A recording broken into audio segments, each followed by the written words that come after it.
Are there such things as objective moral truths? I think sometimes it's hard for people to wrap their minds around the idea that moral truth is not a matter of opinion, not a matter of either personal opinion or cultural opinion, group opinion, the opinions of a society or a culture. The idea that these things sit outside of opinion and exist on their own and they transcend every culture. Could that be true of moral truths?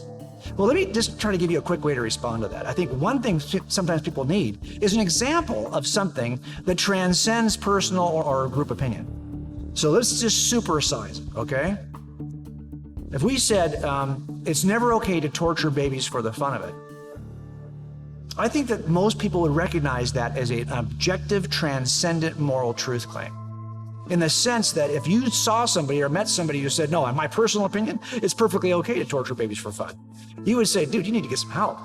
It's not a matter of us trying to convince you that that's so patently obvious on its face that we would call somebody who denies such a claim. As a matter of fact, I'll give you a little trick here. It turns out that yes, all kinds of moral acts can be properly justified.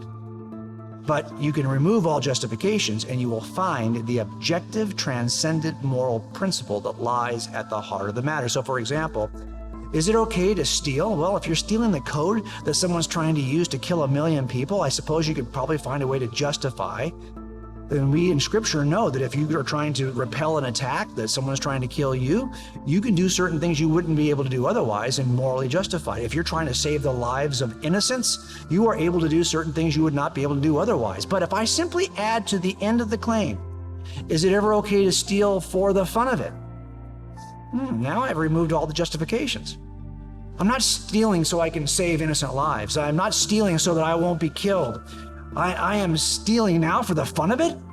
I've removed all the justifications. Now you've found the moral, objective claim at the base of the claim itself.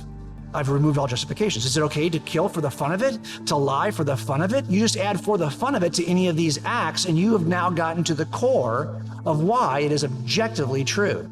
That it's not okay to lie for the fun of it, because you've removed all possible justifications. And I think most of us would recognize, yet those are objective, they transcend all cultures. It's not okay to torture babies for the fun of it. It's not okay to torture Canadian babies for the fun of it if I live in America. And it's also, if there's a Star Trek world in which there are vast civilizations in the universe, it's not okay to torture Klingon babies for the fun of it.